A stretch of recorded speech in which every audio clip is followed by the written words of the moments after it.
ठीक है, तो पिछले क्लास के अंदर जो हम ये एरर हैंडलिंग टेक्निक को डिस्कस कर रहे थे सिंटैक्स एनालिसिस में, इसी को दोबारा से कंटिन्यू करते हैं।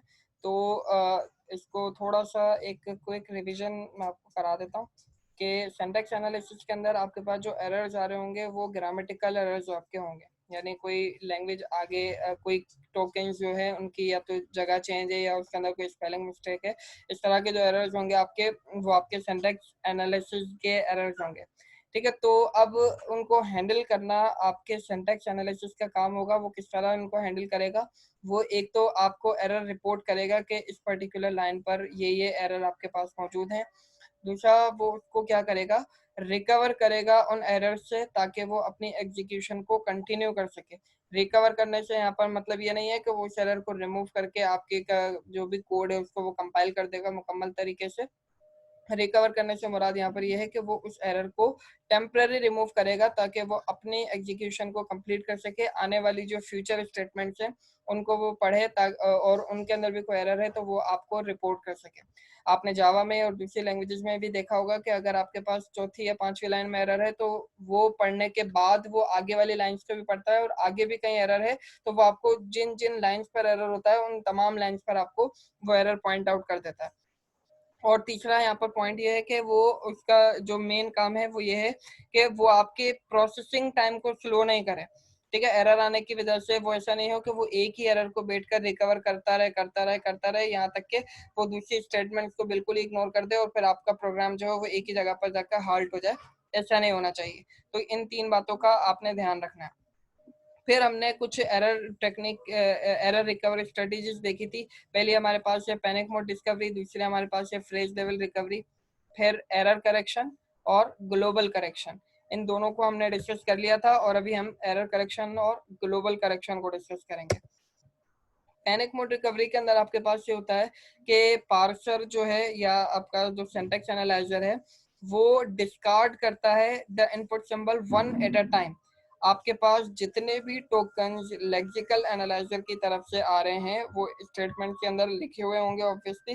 जैसे हमने कल भी बात की थी कि अगर आपके पास एक स्टेटमेंट लिखी हुई है int a is equal to 10, तो अब वो क्या करेगा कि एक एक करके स्टेटमेंट, जो फॉर एग्जांपल ये एरर वाली लाइन हमारे पास है, तो अब वो क्या करेगा, एक एक करके इन तमाम टोकन्स को डिस्कार्ड करता चला जाएगा जब तक उसको कोई डेजिग्नेटेड सिंबल नहीं मिल जाता। अब डेजिग्नेटेड सिंबल वो लैंग्वेज टू लैंग्वेज आपका डिफरेंट हो सकता है, जो आपके पास ये बताएगा कि ये स्टेटमेंट यहाँ पर खत्म हो चुकी है, इसके बाद जो स्टेटमेंट है वो अलग स्टेटमेंट है, उसको आपने अलग से कंपाइल करना है।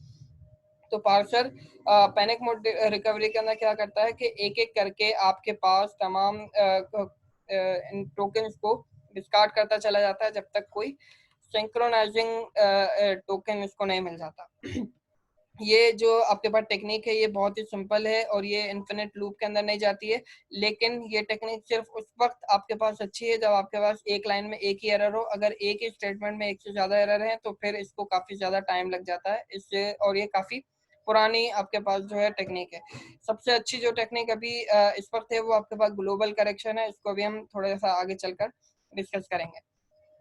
फिर उसके बाद सेकंड हमने देखा था phrase level recovery. Phrase level recovery के अंदर क्या होता है कि अगर आपके पास कोई एरर आ रहा है तो वो क्या करता है फ्रेज लेवल रिकवरी में, उस पर्टिकुलर टोकन को ही रिप्लेस करके उसकी जगह कोई और टोकन यहाँ पर लाकर रख देता है। फॉर एग्जाम्पल आपने एक स्टेटमेंट को ITN एंड की जगह आपने ITN करके लिख दिया, तो अब वो क्या करेगा, ITN a is equal to 10। अब ये स्टेटमेंट देखा जाए तो सही है, लेकिन इसके अंदर यहाँ पर एक एरर है, तो अब ये क्या करेगा फ्रेज लेवल रिकवरी में इस पर्टिकुलर टोकन को ही रिप्लेस कर देगा किसी ऐसे कीवर्ड के साथ जो उसको अलाउ करेगा अपनी एग्जीक्यूशन को आगे कंटिन्यू करने के लिए। ठीक है, the parser replaces the prefix of the remaining input by some string. कोई भी स्ट्रिंग वो इसको जो उसको सूटेबल लगेगा वो उससे इसको रिप्लेस कर सकता है ताकि वो अपनी एग्जीक्यूशन को कंटिन्यू कर सके। ये दोनों टेक्निक हमने पिछले क्लास के अंदर डिस्कस की थी। उसके बाद आपके पास आता है एरर प्रोडक्शन। ये आपके पास तीसरी स्ट्रेटेजी है एरर्स को डील करने के लिए। इस स्ट्रेटेजी के अंदर आपके पास क्या होता है, अगर आपको पता है कि आप जो कंपाइलर बना रहे हैं, ऑब्वियसली जब आप एक कंपाइलर बनाएंगे तो उस पर्टिकुलर कंपाइलर की अपनी खुद की लैंग्वेज होगी और उस लैंग्वेज के अंदर आने वाले एरर्स भी उस पर्टिकुलर लैंग्वेज के लिए ही होंगे। तो अगर आपको पता है कि क्या क्या एरर्स उस पर्टिकुलर लैंग्वेज के अंदर आ सकते हैं, अगर आपको 100% आप ये श्योर हैं कि यही एरर्स इस पर्टिकुलर लैंग्वेज में या इस पर्टिकुलर कंपाइलर को फेस हो सकते हैं, तो फिर आप क्या करते हैं कि आप अपने ग्रामर में, जो आपने उस लैंग्वेज के लिए ग्रामर लिखी होगी, उस पर्टिकुलर कंपाइलर के लिए जो ग्रामर लिखी होगी, उस ग्रामर के अंदर कुछ और चीजों को ऐड कर देते हैं, कुछ और प्रोडक्शन को, कुछ और रूल्स को ऐड कर देते हैं जो उन एरर्स को जो आने वाले हैं फ्यूचर में उनको डील करने के लिए बनाए जाएंगे। दोबारा से इसको समझा देता हूँ। अगर आपको पता है कि एक पर्टिकुलर लैंग्वेज के अंदर ये पर्टिकुलर कॉमन एरर्स यहाँ पर आपके पास आएंगे, अगर आप 100% श्योर हैं, आपको पता है कि इस लैंग्वेज के अंदर सिर्फ ये एरर्स आ सकते हैं, इनके अलावा कोई और एरर्स नहीं आएंगे, तो फिर आप क्या करेंगे कि उस ग्रामर में जो आपने उस ग्रामर उस लैंग्वेज के लिए जो ग्रामर लिखी होगी, उस लैंग्वेज के अंदर कुछ और प्रोडक्शन को आप और ऐड कर देंगे। एरोनियस कंस्ट्रक्ट कहते हैं एरर वाली चीजों को, तो उन एरोनियस कंस्ट्रक्ट के लिए आप कुछ और प्रोडक्शंस अपनी उस पर्टिकुलर लैंग्वेज के अंदर ऐड कर देंगे जो उन एरर्स को डील करेगी।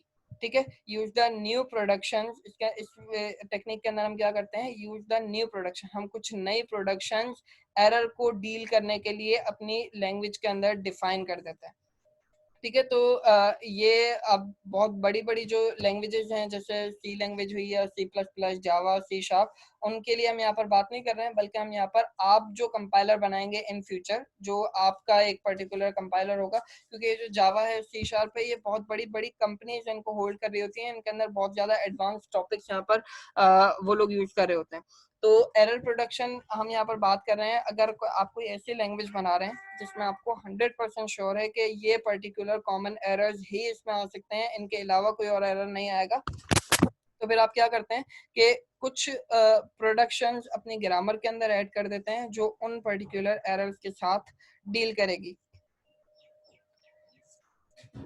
In case error production is used by the parser, अगर एरर प्रोडक्शन इस्तेमाल की जा रही है तो फिर उन एरर्स के साथ वो खुद ही, आपकी जो ग्रामर है वो उन एरर्स के साथ खुद ही डील करेगी और फिर वो उस एरर को रिकवर करने के बाद आपको उस एरर को रिपोर्ट करके बता देगी कि आपके पास इन इन पर्टिकुलर जगहों पर एरर है। होपफुली ये समझ में आ गया होगा, नहीं समझ में आया है तो रिकॉर्डेड लेक्चर को आप एक दफा दोबारा से रिवाइंड करके देखेंगे तो ये आपको और क्लियर हो जाएगा। उसके बाद हमारे पास आखिरी जो है वो ग्लोबल करेक्शन है। अब देखें, ग्लोबल करेक्शन और ये वाला जो अभी हमने पढ़ा है फ्रेज लेवल रिकवरी, ये तकरीबन सेम ही है। ठीक है, फ्रेज लेवल रिकवरी के अंदर क्या होता है कि हम एक पर्टिकुलर टोकन को रिप्लेस कर देते हैं किसी वैलिड टोकन के साथ। ठीक है, तो इसके अंदर भी कुछ इसी तरह हो रहा होता है, लेकिन the aim is to make as few changes as possible. आपको इसके अंदर क्या कोशिश करनी होती है कि जितने कम से कम चेंजेस आप कर सकते हैं आपको करने की कोशिश करनी होगी जब आप एक वैलिड स्ट्रिंग को अपनी लैंग्वेज में रिप्लेस कर रहे हैं। ठीक है, तो लेकिन ये वाला जो आपके पास ग्लोबल करेक्शन है ये बहुत इफेक्टिव तरीका है, क्योंकि इसके अंदर कंपाइलर आपका जो प्रोसेसर होता है उसके ऊपर बहुत कम लोड पड़ता है, क्योंकि कम से कम चेंजेस हो रहे हैं। लेकिन ये वाला जो आपके पास टेक्निक है ये बहुत ज्यादा कॉस्टली है इम्प्लीमेंट करने के लिए, क्योंकि इसमें बहुत ज्यादा कोडिंग स्किल्स आपके लग रहे होते हैं कंपाइलर को डिजाइन करते हुए, क्योंकि इसके अंदर बहुत ज्यादा मुश्किल किस्म के एल्गोरिथम्स वगैरह इस्तेमाल किए जा रहे होते हैं। तो ग्लोबल करेक्शन आपके पास एक बहुत अच्छी अप्रोच है एरर्स को डील करने के लिए, क्योंकि इसके अंदर बहुत ही कम चेंजेस ये आपको करने होते हैं जब जब आप एक वैलिड स्ट्रिंग को रिप्लेस कर रहे हैं दूसरे स्ट्रिंग के साथ। ठीक है, फॉर एग्जांपल अगर हम यहाँ पर बात करें तो जैसे उसी लाइन की हम यहाँ पर एग्जांपल लेते हैं, जैसे मैंने यहाँ पर लिखा ITN A is equal to 10।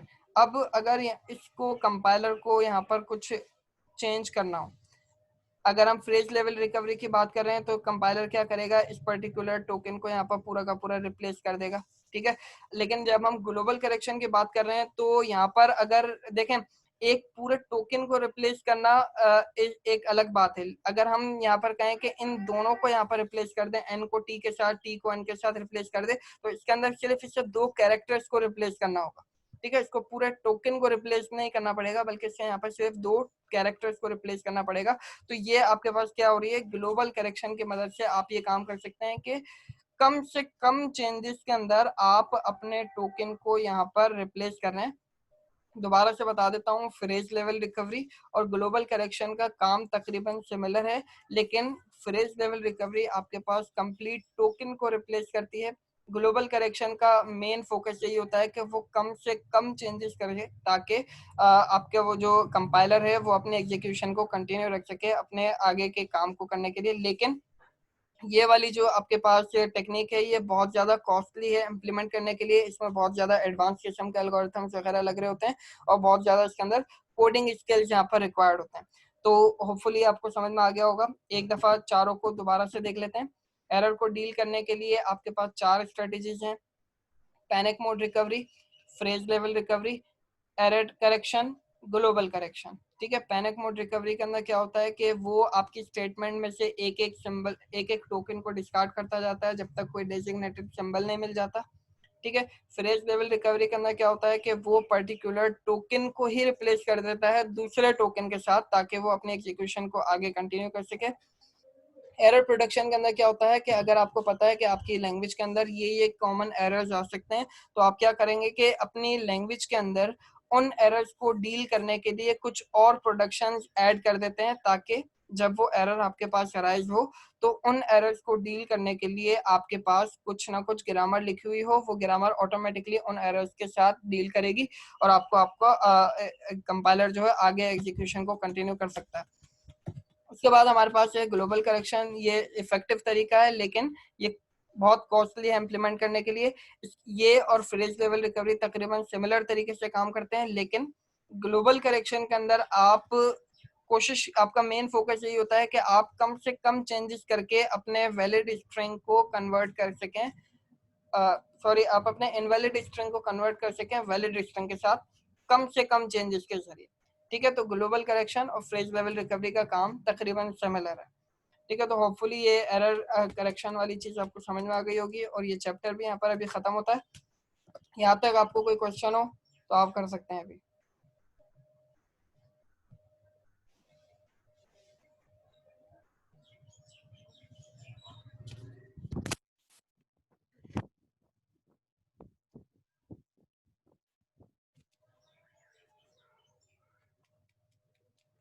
कोई क्वेश्चन हो तो आप कर सकते हैं।